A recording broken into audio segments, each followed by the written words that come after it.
ำบายดีสบายดีตอนเช้าพี่น้องมาเจอกันกับไข่แล้วขนมครกเด้อมื้อนี้เด้อขนมครกใส่เผือก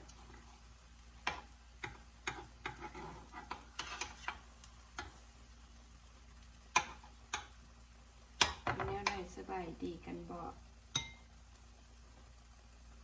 ผู้ใดอยากได้สูตรขนมครกถามมาได้เด้อเจ้า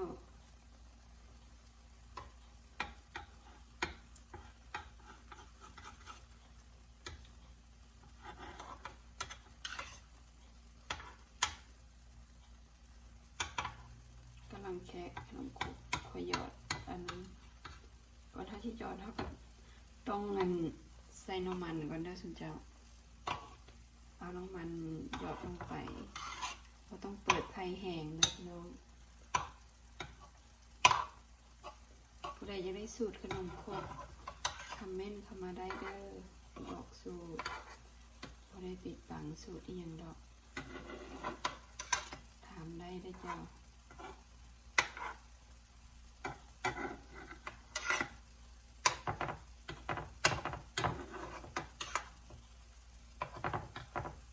เสียงสิดังจักหน่อยนะครับ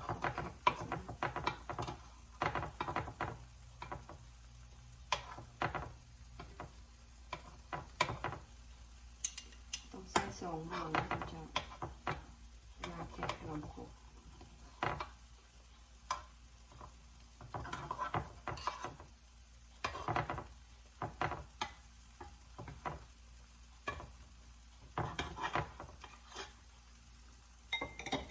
ลงไผ่ลงเลยนะครับไผ่มีเดียมนิดนึงอันนี้เป็นเผือกพี่น้องนี่เผือกค่อยนึ่งแล้วเรียบร้อยก็เช็ดตอนใหญ่เนี่ยว่าเวลาเฮาแล้วเราก็จิกมันจะมานี่เป็นแป้งแป้งขนมครกเห็นบ่แป้งขนมครกใส่ใบผักบัวนำเลยมีใบผักบัวมีมะพร้าวหอมอันนี้เป็นขนมครกที่เขาเฮ็ดเนาะคือสิเห็นกันอยู่บ่เห็นบ่จ้ะนี่ขนมครก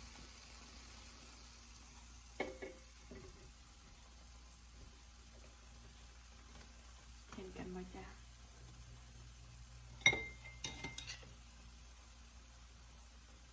หอมพี่น้อง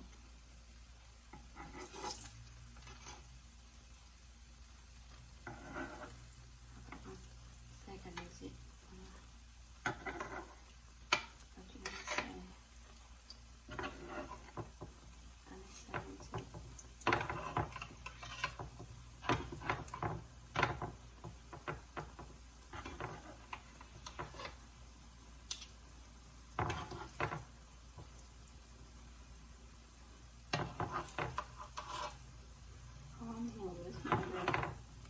แซ่บนะสูตรของข่อยเนี่ยจะไม่ได้ใส่แป้งหลายอย่างนะพี่น้องเราอยากได้สูตรคอมเมนต์กันมาได้เด้อถามได้เด้อก่อนเวลาเขาจะหยอดขนมครกทุกเทื่อเขาต้องคนแป้งก่อนเด้อพี่น้องเพราะว่าแป้งจะนอน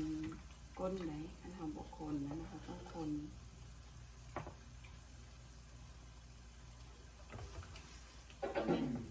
ง่ายๆสูตรของข่อยกันเลยบริยากบริษาทุกท่าน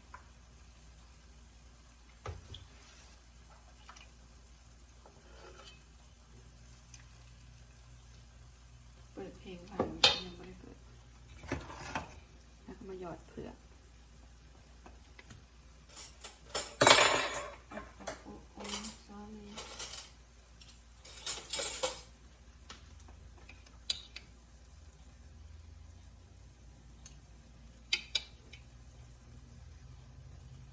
ผู้เฒ่าคนมากินใส่เผือกผู้นุ่มก็มาเกิดกันได้สุดจ้าขนมครกบ้านเฮา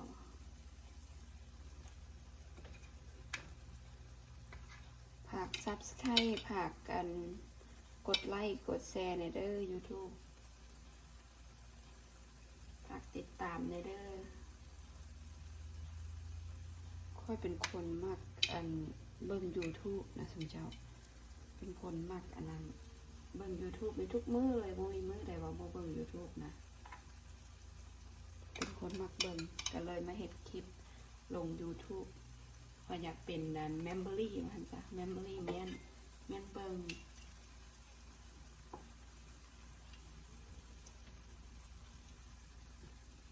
มักใน YouTube ว่าซั่นจ้ะมักเบิ่งมักเฮ็ดกินมันเหลืองเท่ากับตีนพี่น้องบางทีก็นั่นมันเหลืองเท่ากับตีนมันก็ทำให้สม่ำเสมอนะ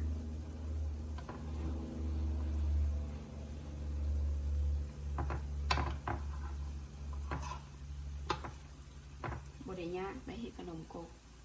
ผู้ใดอยากได้สูตรถามมาได้เด้อโอเคเนาะเท่านี้เนาะว่าโดนแล้ว